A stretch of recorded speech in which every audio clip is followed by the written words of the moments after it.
by whatever means or whatever name we want to give our true nature, whether we give it the name of true nature or spirit or soul or the Tao or Buddha nature or the Christ or the void, or as I'll quote in a little bit, the Zen master Wang Po called it the one mind.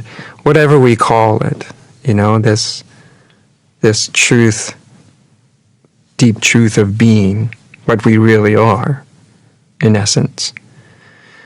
Our true nature's not playing around. And I think this isn't articulated clearly enough in spirituality, or just life in general. There's something in us. Something in us. Our true nature. It's playing for keeps. It's not messing around. The consequences are high. The consequences are high.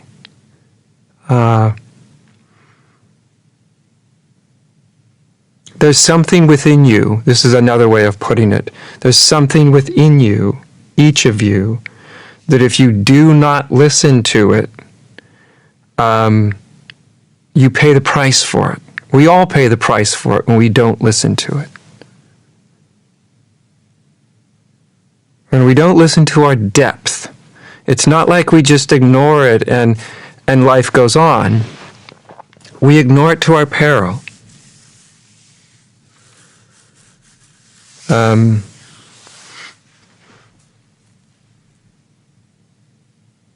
It's one of the things I like about this quote about the Gospel of Thomas, because he just puts out there very, very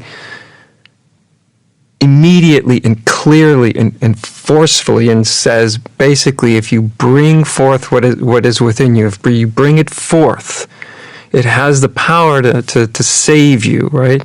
To wake you up. If you don't bring forth what is within you, it also has the power to destroy you. I remember reading some years ago, some of you know I appreciate some of the work by the psychiatrist Carl Jung, and he made this observation of his work with patients over many years, and his work with patients was it's a deep form of psychology. It's a very deep form of psychology. It's not just sort of propping up the ego and getting it healthy. That's part of it, but it's really addressing the depth, the soul, you might say.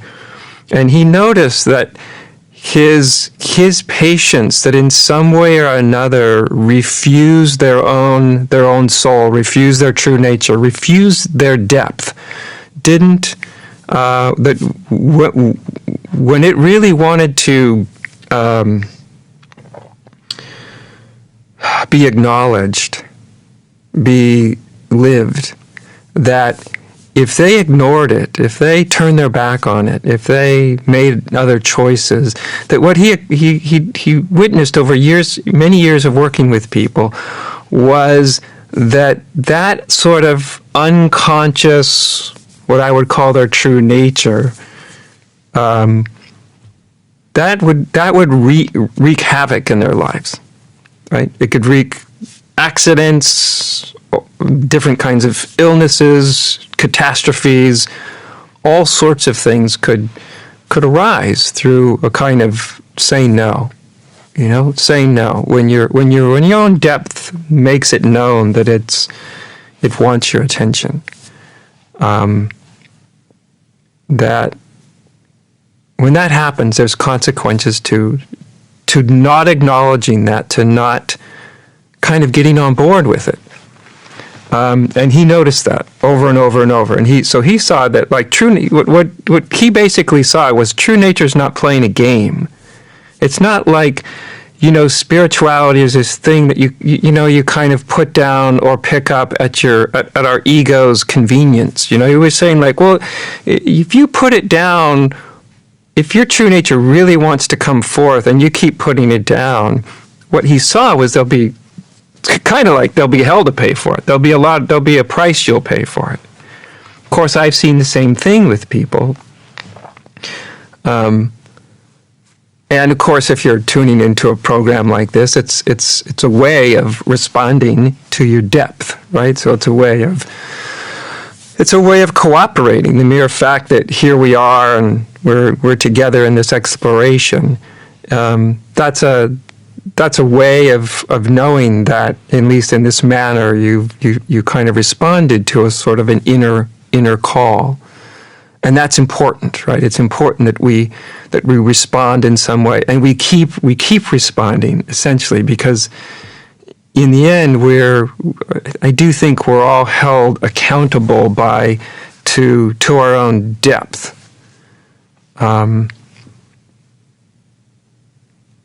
And that's quite a powerful idea. That's quite a powerful idea. That something in us, it's not like we conveniently ignore our depth. We take it when we want it, and we kind of put it away when we don't want it.